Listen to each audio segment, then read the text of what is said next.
Hola amiguitos, bienvenidos una vez más a nuestra escuela dominical. Nos da gusto que esté nuevamente en sintonía. Bueno, antes que nada vamos a agradecer a Dios por permitirnos estar nuevamente aquí en nuestra escuelita dominical. Vamos a orar. Señor Jesús, te damos gracias por permitirnos estar nuevamente aquí ante tu presencia. Pedimos que seas tú hablando a nuestras vidas. En el nombre de Jesús, amén. Muy bien amiguitos, ahora sí, listos para ir a nuestras alabanzas. Canten si se las saben y pongan mucha atención a nuestra historia del día de hoy, que tenemos cosas nuevas que aprender. No se distraigan para nada, no se muevan de su lugar, regresamos en un momento.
Amigo en verdad, Él limpia todo el corazón, es fuerte, jamás perderá, no hay nadie como Él. Jesús me salvó, oh, oh, su amor me limpió, oh, oh, Él es tan real, oh, oh, lo voy a gritar.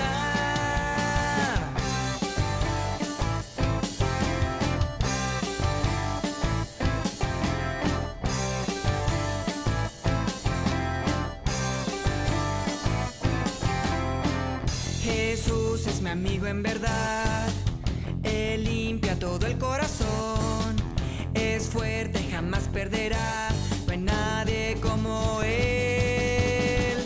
Jesús me salvó, oh, oh, su amor me limpió, oh, oh, Él es tan real, oh, oh.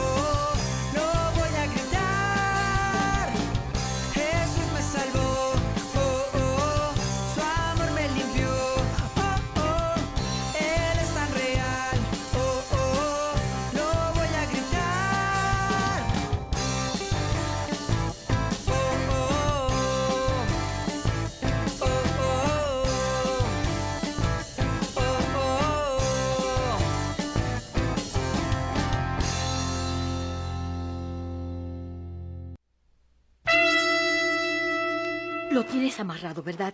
Tú sabes cómo se cae cuando le dan esos ataques. Sí, está atado. ¿No te duele, verdad, Joel?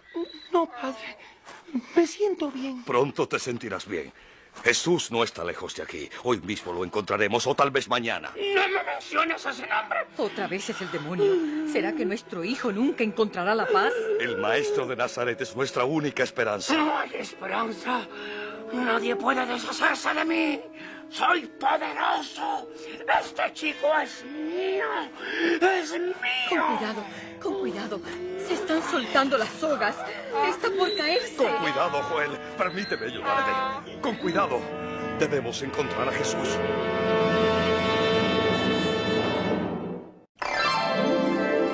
¿Qué tal, amigos? ¿Cómo están? Nos alegra estar juntos otra vez para escuchar otra historia de los tiempos de Jesús. Tío Daniel, ¿qué enfermedad tenía el chico de tu historia? Bien, tía Elena, Joel tenía una enfermedad que a veces lo dejaba mal herido. En una ocasión, cuando esto sucedió, Jesús se encontraba con sus discípulos viajando hacia el norte del país, hacia una zona llamada Cesarea de Filipo, situada en la frontera norte de la región de Palestina. Y que está en las colinas que rodean al Monte Hermón. Sabes, he escuchado que aquella comarca es muy hermosa y está llena de bosques, ríos y cascadas. Y un lugar propicio para descansar y meditar. Jesús quería pasar unos momentos con sus discípulos. ¿Y fue el padre de Joel a Cesarea de Filipo para encontrar a Jesús? Pronto sabremos eso, tía Elena. Pero primero, vayamos con Jesús y sus discípulos hacia el Monte Hermón, donde descubriremos el gran secreto. La obra de Jesús en la tierra estaba por terminar, y aunque él sabía lo que le esperaba, sus discípulos lo ignoraban. Jesús sabía que pronto debía dejarlos para que le hicieran frente al mundo, sin el consuelo de su presencia visible. Él sabía con cuánta amargura y odio serían perseguidos, y quería prepararlos para cuando vinieran las pruebas. Con esto en mente, Jesús quiso pasar un tiempo a solas con sus discípulos. Por eso se dirigieron al norte, hacia una pequeña población llamada Cesarea de Filipo. En su viaje se encontraban con pastores y sus pequeños rebaños, con agricultores que trabajaban en los campos y en los olivares. Poco a poco, las tierras se tornaban más rocosas, y el pequeño grupo se internó en los bosques donde abundaban los riachuelos cantarinos. Qué cansado estoy. Mira, allá están los dos picos del Monte Hermón. Todavía tienen nieve. ¡Qué bellos son! No son como los montes áridos de los desiertos de Judea, ¿no te parece? Pero en Judea es donde ocurren las cosas importantes. Al llegar al Monte Hermón, Jesús y sus discípulos se prepararon para pasar la noche. Él tenía mucho que enseñarles, pero antes de hacerlo, les dio la oportunidad de que confesaran su fe en Él para que se fortalecieran para las pruebas que se avecinaban. Dirigiéndose a ellos, les preguntó: ¿Quiénes dicen que soy yo? ¿Qué piensas, Juan? Bien, maestro. Algunos dicen que eres Juan el Bautista que ha resucitado. Por lo menos Herodes así lo cree. Juan fue el mayor de los profetas. Judas, ¿tú qué piensas? Algunos dicen que eres Elías. ¿Felipe? Algunos dicen que eres Jeremías el profeta. O algunos de los otros grandes profetas. ¿Y ustedes? ¿Quiénes dicen que soy? Pedro, ¿y tú qué me dices? Maestro, tú eres el Cristo, el Mesías, el Hijo del Dios viviente. Sí, tú eres el Hijo. El Mesías. Dichoso eres, Simón, hijo de Jonás, porque ningún hombre te ha mostrado esto, sino mi Padre que está en el cielo. Tú eres Pedro, y sobre esta roca edificaré mi iglesia, y ni siquiera el poder de la muerte podrá vencerla. Y yo te daré las llaves del reino de los cielos. Lo que ates en la tierra será atado en el cielo, y lo que tú desates en esta tierra también quedará desatado en el cielo. Le diremos a todos los judíos que tú eres el Mesías.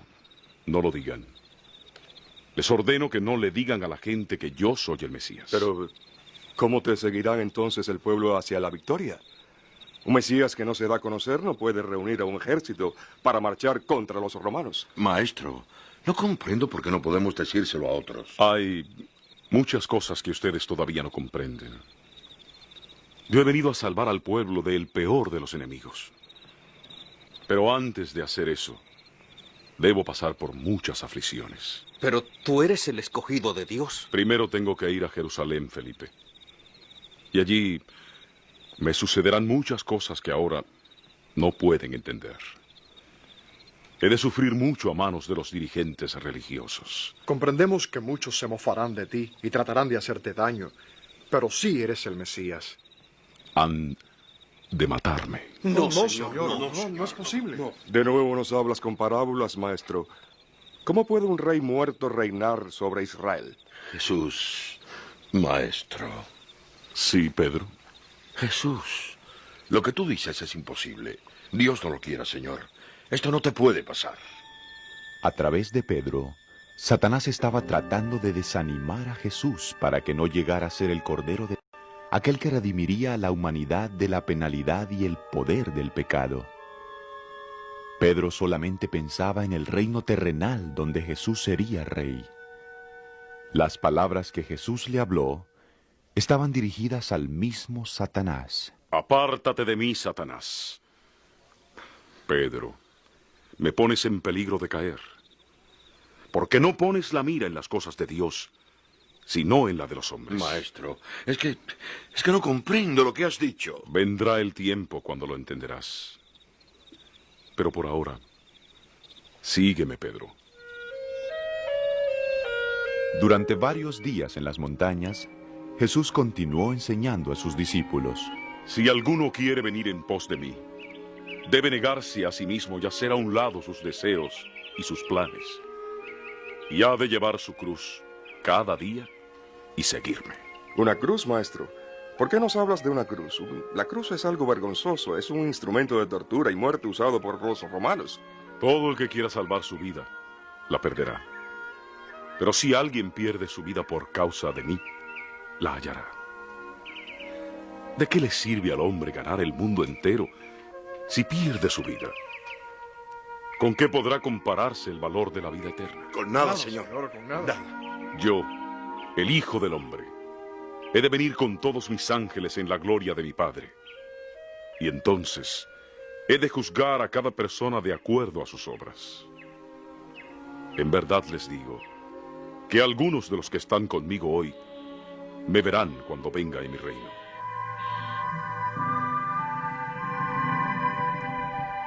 Pero los discípulos no comprendieron las palabras de Jesús. Aquella gloria parecía muy remota. Lo único que veían aquí en la tierra era una vida de pobreza, humillación y sufrimiento. ¿Debían renunciar a sus brillantes esperanzas del reino del Mesías? ¿Verían algún día a su Señor exaltado al trono de David? ¿Sería posible que Cristo siempre iba a permanecer humilde, viviendo como un viajero errabundo, odiado por todos y finalmente sería muerto? La tristeza oprimía sus corazones porque ellos amaban a su Maestro. Por 6 días se afligieron y dudaron mientras viajaban por la costa del lago de Galilea de regreso a Jerusalén, donde todas sus esperanzas se desmoronarían. Se acercaba la noche. Dejando a 9 de sus discípulos al pie de una montaña, Jesús tomó a 3 de ellos, a Pedro, Santiago y Juan, y los llevó por los campos y luego por un sendero que subía por una ladera de una montaña solitaria. Vamos a detenernos aquí para tener una sesión de oración. Por favor, oren conmigo. Apartándose un poco de los 3 discípulos, Jesús derramó su corazón en oración al Padre. Oraba intensamente pidiendo fortaleza para sí mismo, porque solamente estableciendo nueva comunión con la omnipotencia podría contemplar el futuro. Oraba para que la fe de sus discípulos no flaqueara ante las pruebas que les esperaban en Jerusalén. Al principio, Pedro, Santiago y Juan se unieron a él en oración, pero había sido un día muy cansador y los venció la fatiga. Trataron de permanecer despiertos, pero se durmieron.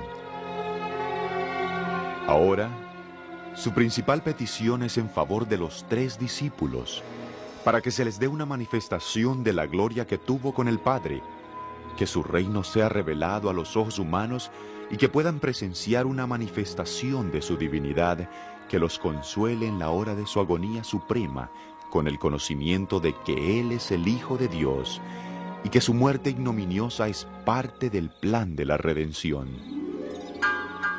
Su oración fue oída. Mientras estaba postrado sobre el suelo pedregoso, una irradiación santa descendió sobre él. Su rostro brilló como el sol y sus vestiduras se tornaron blancas como la luz. Jesús luego se puso en pie en su majestad divina. Poco a poco los ojos de los discípulos se acostumbraron a aquel resplandor. Juan, Pedro, ¿qué le ocurre al maestro? ¿Qué? Su cara es como el sol cuando brilla en toda su fuerza. Y su ropa brilla tanto que mis ojos no pueden soportarlo. Más brillante que cualquier cosa en la tierra. ¿Quiénes son esos 2 personajes que están con Jesús? ¡Oh, Dios del cielo! ¡Sálvanos, oh Dios! Las Sagradas Escrituras nos cuentan que los 2 hombres que se unieron a Jesús en la montaña eran Moisés y Elías.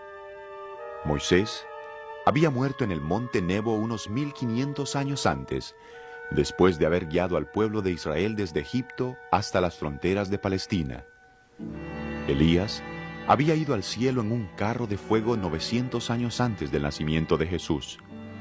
Había ascendido al cielo sin ver la muerte. Ahora, estos 2 hombres se encontraban con Jesús en medio de una gloria deslumbrante y hablaban con él de la muerte que iba a sufrir en Jerusalén y le aseguraban que era parte del plan divino.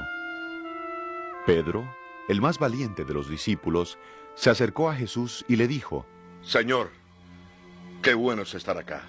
Si tú quieres, haremos pabellones, uno para ti, uno para Moisés y otro para Elías. ¿Qué está diciendo Pedro? Está fuera de sí, no sabe lo que dice. ¿Pero qué es lo que vemos? Seres celestiales. Mira, esa nube nos cubre. ¡Oh, Dios! Ten misericordia de nosotros.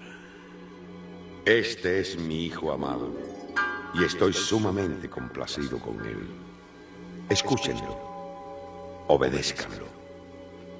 Habla el Todopoderoso. No podemos vivir en su presencia. Ante la majestad imponente de la presencia de Dios, los 3 discípulos cayeron sobre sus rostros, temiendo ser destruidos. Pero no tardaron en sentir el toque suave de Jesús. Levántense, no tengan miedo. Maestro, ¿y los demás? ¿Se han ido? Se ha desvanecido la nube también. Vamos, descendamos hasta donde nos esperan los otros. ¿Qué les diremos acerca de lo que vimos? No cuenten a nadie lo que han visto. Pero una vez que yo haya resucitado de entre los muertos, entonces entenderán. Cuando amanecía, Jesús y sus discípulos descendieron a la llanura. Los discípulos estaban maravillados y pensativos. Hubieran preferido quedarse en la montaña, pero había trabajo que hacer, porque aún tan temprano había gente buscando a Jesús.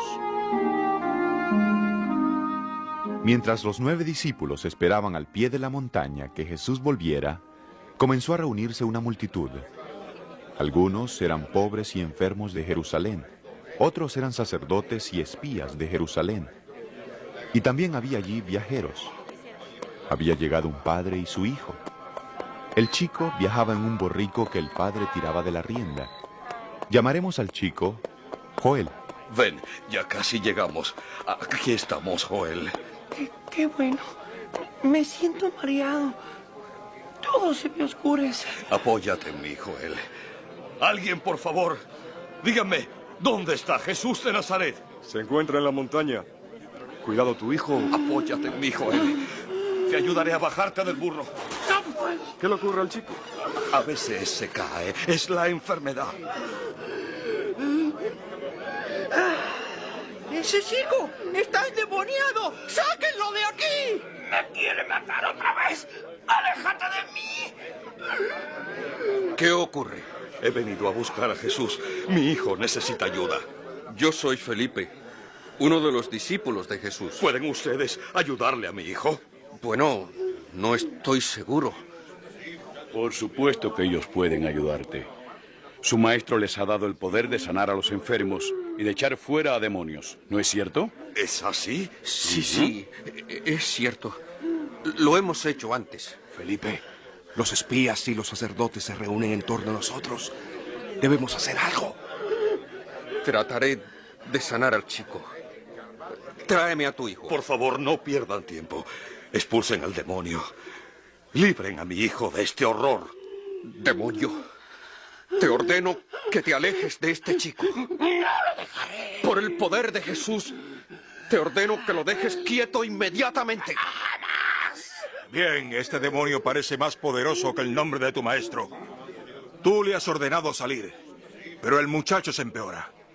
Es mejor que te detengas antes de que el demonio lo mate. Tal vez el nombre de Jesús es ineficaz o es posible, al fin y al cabo, que Jesús se encuentre asociado con el mismo diablo. No puedes ayudarle, ¿verdad? ¿No tienes poder para echar fuera demonios? Es posible que este demonio sea demasiado poderoso aún para su maestro. ¿Y estos hombres son los que han de libertar a Israel? Son impostores. Ellos no pueden expulsar a los demonios, nos han engañado. Miren, allá viene Jesús. Vamos a ver qué ocurre. ¿Qué significa este alboroto? Maestro, estamos teniendo problemas. Este hombre nos trajo a su chico para que echáramos fuera a un demonio que lo atormenta. Pero no hemos podido hacerlo. Y ahora los sacerdotes se burlan de nosotros. Maestro. Sí. ¿Eres tú el padre de este niño? Sí, he traído a mi hijo para que lo sanes, pues algunas veces no puede hablar porque está poseído por un demonio. Lo arroja al suelo y echa fuera espuma por la boca. Le rechinan los dientes y se pone tieso. He pedido a tus discípulos que echen fuera el demonio, pero no han podido. Así es, no han podido. No le diste suficiente poder. Maestro, ¿es cierto eso? Oh, generación incrédula. ¿Cuánto más tiempo tendré que estar con ustedes? ¿Hasta cuándo tendré que soportarlos? Traigan acá a ese muchacho. Sí, señor. Aquí está. Aquí está. Cuando trajeron a Joel ante Jesús, el demonio que lo gobernaba tomó control del chico y lo arrojó al suelo echando espumarajos y retorciéndose. Amigo, ¿cuánto tiempo hace que está enfermo tu hijo? Desde que era niño. Y muchas veces ese espíritu lo ha arrojado al fuego y al agua para matarlo. Así que si puedes hacer algo, ten compasión de nosotros y ayúdanos. Si es que puedo. Todo es posible si tú tienes fe. Yo tengo fe, pero ayúdame a tener más. Oh espíritu mudo y sordo, te ordeno que salgas de este niño y que no vuelvas a entrar en él.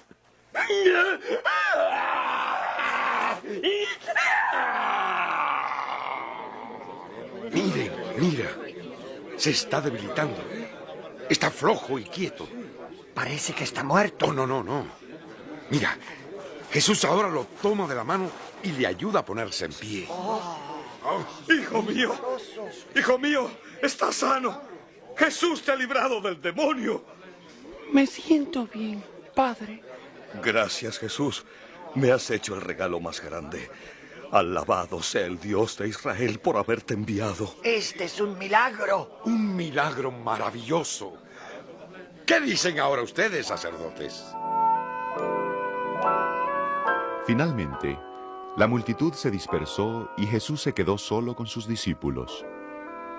Los 9 estaban humillados y pensativos. Maestro, ¿por qué no pudimos nosotros expulsar el demonio? Hicimos todo lo posible, dijimos lo que tú nos enseñaste. Porque ustedes tienen muy poca fe.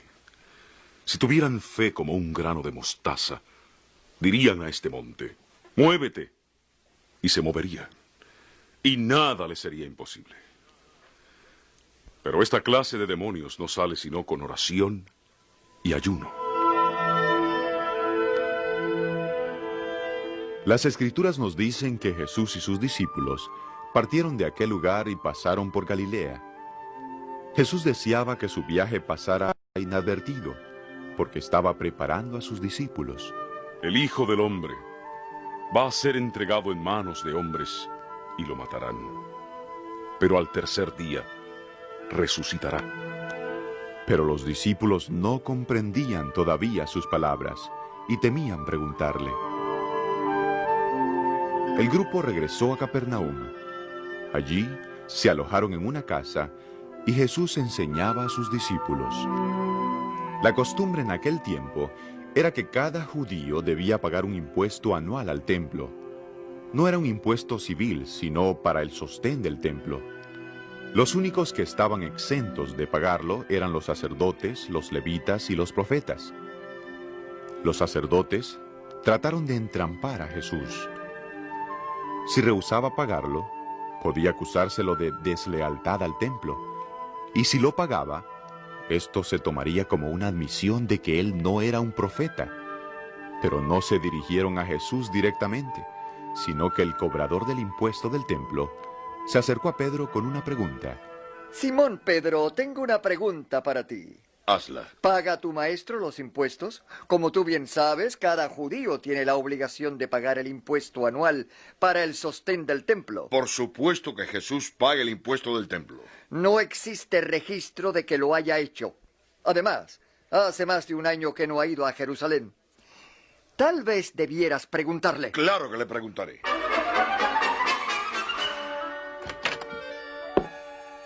¿Tú qué opinas, Pedro? ¿A quiénes cobran impuestos los reyes? ¿A sus propios súbditos o a los extranjeros? A los extranjeros. Así pues, los propios súbditos no tienen que pagar nada.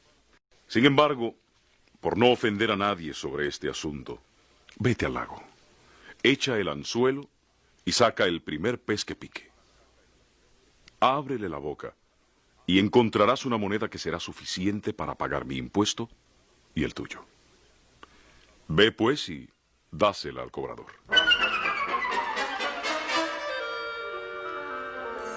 Estoy pescando con anzuelo y con cuerda.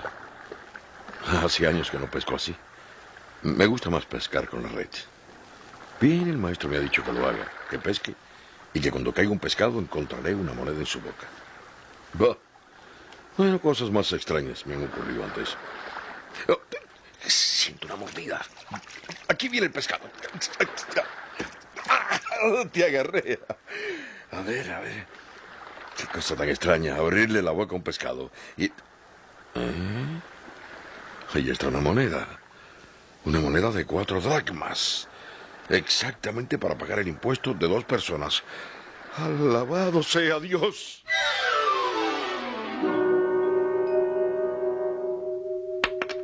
Aquí está el dinero. El impuesto del maestro y el mío. Así que tú reconoces que Jesús no es profeta, ¿verdad? Porque los sacerdotes y los profetas no están obligados a pagar este impuesto. Quisiste entramparnos, ¿no es cierto? Tu maestro cayó solo en la trampa, Simón Pedro. Un verdadero profeta hubiera sabido lo que la ley requiere. Jesús desconocía esto. Por eso pagó los impuestos. Espera un momento. Tengo algo que contarte. ¿Sabes una cosa? El maestro no pagó ese impuesto. Este impuesto lo pagó un pez. Y el pez no era ningún profeta. ¿Un pez? ¿Estás loco? El maestro me dijo que fuera al lago, que echara el anzuelo, que pescara, y que el primer pez que cayera tendría una moneda en la boca. Me dijo, con esa moneda paga el impuesto. Aquí está tu moneda. ¿Esperas que te crea ese cuento? ¿No has visto al maestro haciendo milagros aún mayores? Este milagro ha saltado de la boca de un pez a la mano tuya. Haz lo que quieras con esta moneda. A pesar de las afirmaciones tan claras hechas por Jesús en cuanto a su muerte, los discípulos eran incapaces de comprender. Soñaban con un gran reino terrenal donde cada uno tuviera una posición importante. Ahora que Jesús se dirigía a Jerusalén, las esperanzas de sus discípulos de nuevo se alentaron y creyeron que el reino pronto se establecería. Durante este viaje a través de Galilea, los discípulos habían discutido mucho entre sí. Una vez juntos en Capernaum, Jesús les preguntó, ¿qué discutían por el camino? Los discípulos no le respondieron porque habían estado discutiendo quién sería el mayor en su reino. Por eso, Jesús llamó a un niño y lo puso en medio de ellos. Les aseguro que si no cambian y se vuelven como niños, no entrarán en el reino de los cielos. Por lo tanto, cualquiera que tiene el espíritu de un niño, así como este, es el mayor en el reino de los cielos. Y si reciben a un niño pequeño así como este, me están recibiendo a mí. Si alguien quiere ser el primero, deberá ser el último de todos y servir a todos. Niño, joven, amigo mío, el cielo es para ti. Pero si tú ya eres un adulto, recuerda cuán importantes son los niños ante el Señor Jesús. Él los amaba por sobre todas las cosas. Él sanaba a cada niño enfermo que le traían, así como lo hizo con Joel. Jesús dijo: dejen que los niños vengan a mí, porque de ellos es el reino de los cielos. Su amor hacia ti y hacia mí no es ningún secreto. Por el contrario, es lo más grande que existe en el mundo.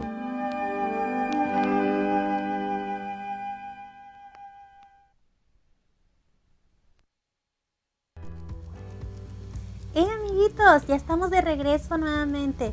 Espero y hayan puesto mucha atención y que les haya gustado mucho la historia que tuvimos el día de hoy. Bueno, queremos agradecer a los que nos están sintonizando por primera vez. Y si tú estás por primera vez, queremos hacerte una invitación. Si a alguien le gustaría aceptar a Cristo en su corazón, haga esta oración con nosotros, ¿ok? Inclinen su cabeza, cierren sus ojitos y repitan después de mí. Señor Jesús, te pido perdón por mis pecados. Te acepto como mi único Señor y Salvador. En el nombre de Jesús, amén. Muy bien, amiguito, eres parte de la familia en Cristo. Bueno, amiguitos, nos vamos a despedir. No olviden portarse bien, seguirse cuidando mucho, dar gracias a Dios día con día. Y bueno, ya vamos a volver de vacaciones a la escuela en casa. Échenle muchas ganas y oren siempre y pongan mucha atención. Nos vemos la próxima semana, amiguitos. Cuídense mucho. Bye bye.